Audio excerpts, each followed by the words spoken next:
What's good? What's good? Welcome to the Epic Entertainment Critics. I'm Antoine, And I'm still James.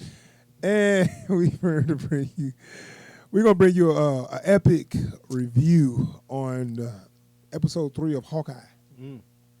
Sorry we didn't have the pictures up. We was doing another show, and I didn't feel like getting no pictures of Hawkeye. I don't think that's a problem. I think it's fine. Yeah, It's fine. Okay, so Hawkeye episode 3, man. We should call it Kate Bishop. Yeah.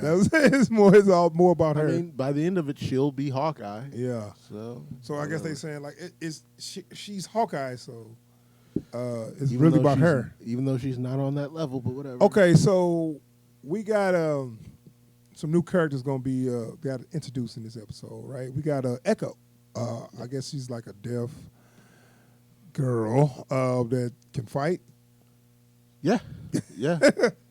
So so they showed her, when she a kid and she's doing sign language. I'm like, what's going on here? Like, why is she important to the plot? She's some kind of villain. I really don't know who she is to the plot right now. Because, I only read a little bit of the comic run this is based off so of. is she one of the main villains in that? I don't even remember. So it looks like they're setting her up as something of a foil for Kate. Okay. So it's and I guess for Clint as well, but because she's I suppose the word is handy capable. Yeah, well, she's deaf and she also is missing a leg. Yeah. Did they show how she lost that leg? No. I was like, okay. She's also missing a leg, so she got a prosthetic leg. But in this universe, she should be able to get some cool ass mechanical leg. I mean, you would think. Everybody She named shoot Mama rockets got. out of I and mean, stuff. even Misty Knight got a cool arm. Right, I know. And she learned how to play piano in a day. They just put this. They shouldn't have went there with that. Nah. But they put this arm on her, and I don't want to talk too much about a different show.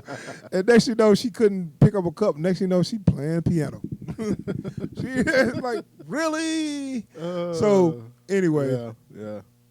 so got a new character, and I kind of like her though because she kind of a badass. Yeah. Even though she ain't got no superpowers, she's got a presence. Yeah. She just seemed like she a kick. She feel like she runs shit. Right, but the way she come in that room, I was like, all right, let me back up for a minute because she looked like she kind of could kick some ass, and she didn't even do anything yet, No. but you could tell she was the boss. Yeah. So I like the actress, very attractive young lady, and I don't know if she's deaf for real, but her character's deaf. I don't know if this is gonna play to some kind of superpowers or whatever. Maybe this gonna be how she can fight so good. Yeah. She can. I kind of feel like it's she's like Daredevil, I guess. like Daredevil the deaf version of Daredevil. or even to some extent Orphan from Batman comics, where it's she's learned how to communicate through fighting or something, so she reads people really well in combat situations. I suppose. So, as we saw in the last episode, they was captured by the tracksuit mafia, Yeah. and we got to see how they get out of this one. I'm How sorry. did they get out of this one? Well, we already knew they was gonna get out, and they did. This show is such a cartoon. I know. And I'm like, dude, the more episodes go on, the more I'm less interested. Yeah. I mean, this actually has a couple of fun moments in this There's episode. some fun moments, and there's some nice character moments. I just don't feel like they were meant to be in the same show. Right. But then, they had a little car chase. Pretty cool, I guess. What did you think about the arrow, though? He had I guess a Hank Pym arrow. Yeah, some Pym particle arrow. Right, and that was kind of cool. I like Did it. you like that? I like it, but it's one of those things where you're watching these movies, and the conceit of this universe is it's like if real life had comic book stuff, I'm like, you just gonna put a giant arrow in a bridge? Yeah. I mean, you're fighting for your life, so. I mean, yeah, but how much work you want to give damage control? Yeah. How you take a giant arrow out of a bridge? Do Pym particles just wear off? I don't know. Right. I know. Not to mention damage to the bridge, but hey, whatever. That's part of being a hero, collateral damage. Like, and then the thing he's most worried about is that the Challenger got messed up. Yeah. So we got to see him after he lost his hearing aid in this episode, and he's almost deaf. Like I guess he can hear just faintly. Faintly, Which mostly only on one side. Yeah, and we got that from, I guess he'd been in too many explosions or something. Yeah, a few too many knocks on the head. Right, and it's kind of, I guess it's kind of like the real side of what he do. Yeah. It's like it's consequences. Yeah. I mean, I'll also say this. I feel a little weird because, like, it feels like he's pretty sufficient at signing. Yeah. In the first episode, and as it goes on, he gets less and less.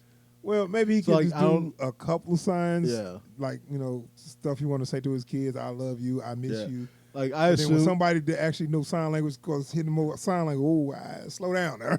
Like, I think they even, like, make it clear his daughter's better at signing than him. And he's the one that needs it. Right. Well, he got his hearing aid. We saw that worked out. Right. So then they pretty much did half the episode without his hearing aid because he, it broke.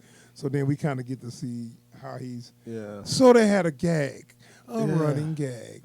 And where she knew he couldn't hear, but she kept talking to him. Well, in her defense, he did make it out like he keep telling her he couldn't hear. Well, no, because like he keeps saying, "Oh no, I'm not deaf. I'm just hard of hearing." But she's not yelling it. She's not turning around like, "Hey, I'm talking to you." He's effectively deaf. Right. The man is effectively deaf. He says hard of hearing. It's like even when people raise their voices, he barely. If he hears. can hear the way they make it seem like. The sound, the impression they give me that he can hear faintly, very faintly, but not enough that if somebody talking to you, they have to yell for him to actually hear it. That's what it seems like he might be able to hear that. But what I'm saying is, they're sitting on the train, she's not facing him, and she started talking in a normal speaking voice. Because like I honestly think she thinks he can still hear her, just not very well. He keep telling her he can't hear her. He keep telling her. It ain't like he didn't say it and then it was like, oh, she just didn't notice. No, he's keep telling her, I can't hear. And then when she say something else, I don't know what you're saying, I can't hear. And then they got a running gag of she'll say it and then he'll say it. Yeah. So and then I was like, how long are we gonna do that? this? And they brought back the gag that they did earlier, where it's like he'll take his hearing aid out, so he doesn't have to hear stuff. Right. And she won't know that he's taking it out. Right. It's like he'll take it out and just let her ramble on, and then when he needs to interact with somebody, he puts it back in. Like, was that out the whole time? Sorry, what was that? Yeah. I mean, you're right. It's cool. It was I don't care for their dynamic at all. Yeah, they're right. He really don't. He kind of seemed like he don't even want to be here. Because he don't. and I respect this is that. Finally his own show. His time to shine. I respect that he doesn't want to deal with this chick. Like, just the man had a very simple idea of what was going to go down. Yeah. And every time he tries to do something, she messes it up by helping. You know what? I don't have a problem with a superhero with a family, but I think I'm just used to the loner superhero. Well, like, also the fact that most superheroes with families are at least serious about being superheroes. Right. To him, being an Avenger was a job. And they keep making that clearer and clearer. Oh, no, this was just the job, and now the job is done. Right, which he's not trying to be a hero. He's just trying to clean this situation up. Yeah. But yeah, and it's all about the Ronin. I guess people that he killed when he was Ronin are out for revenge. Yeah. But his saving grace is nobody knew it was him. Yeah. So now, they after the Ronin, but they don't know it's him. So I love, like, when you're faced with, like, Hawkeye, of all people, saying, oh, no, Black Widow killed Ronin, I was there. Yeah. And then you say, nah, I think this little chick who can't shut her damn mouth is a Ronin. Yeah.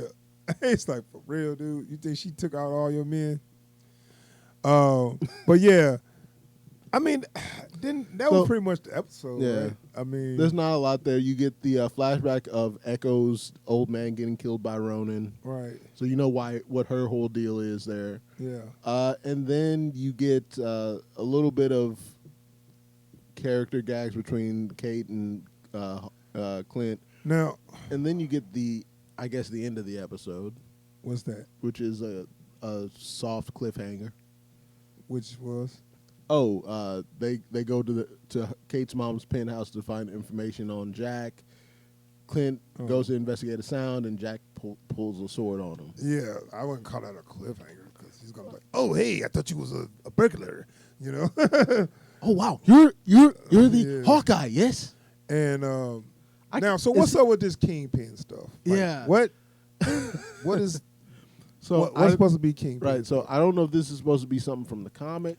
Again, That's what everybody keeps saying. Kingpin, Yeah. ooh, I only Kingpin. gave see that it. run a cursory glance, so I can't tell you much about the story there. Just stuff that I've picked up here and there. But from what I'm seeing, is like folks are really reading into this. Like, no, this is clearly the Kingpin because X, Y, and Z, and you can tell he's got the Kingpin's cufflink, so it has to be him. Yada yada yada. I'm like, okay. Yeah, so apparently, I guess they showed his hand and he had the cufflinks on, which is, and you watch Daredevil, Kingpin had these specific cufflinks he always wear because they got them from his dad or whatever. Right before he killed him.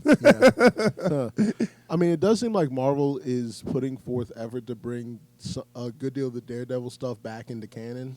Right, that's what I was hearing. That well, I mean, I saw on other people's channels that they were saying that Daredevil, they might be doing a season 4 of Daredevil. Yeah. But this is all hearsay. I mean, Charlie Cox is dubiously supposed to cameo in No Way Home. Yeah, that's what I heard. And so folks have been saying, Is he going to be Matt Murdock? Yeah, right.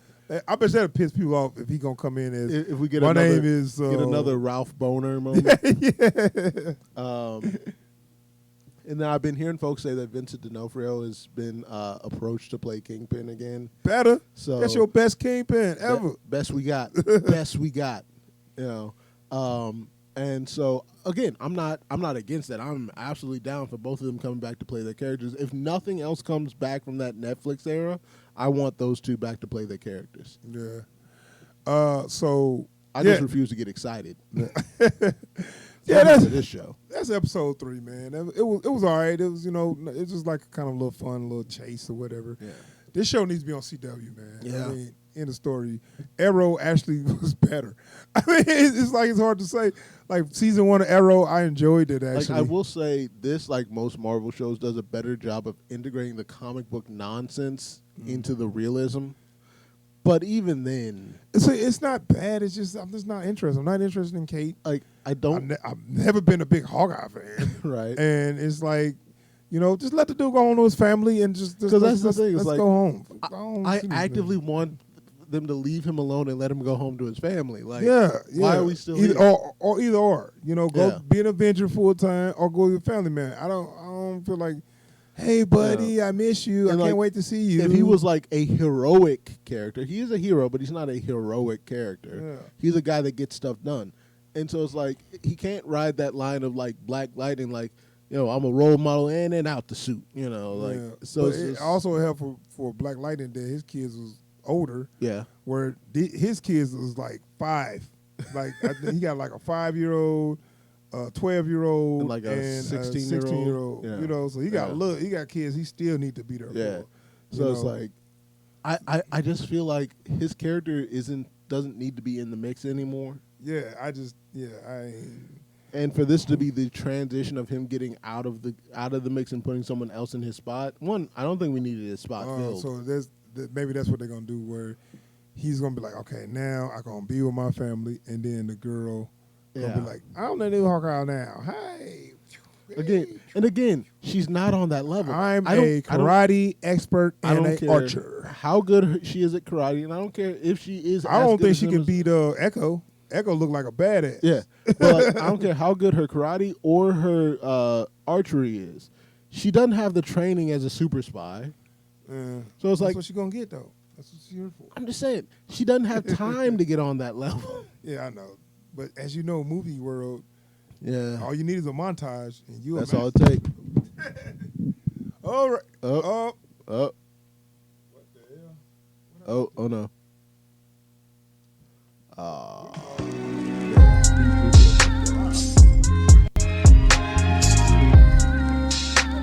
We still going. Oh. Look at that. All right, we're wrapping up. Let's check out our video and like, subscribe, and comment. And we out here, y'all. Peace, y'all. He's like, damn, they got out of there quick.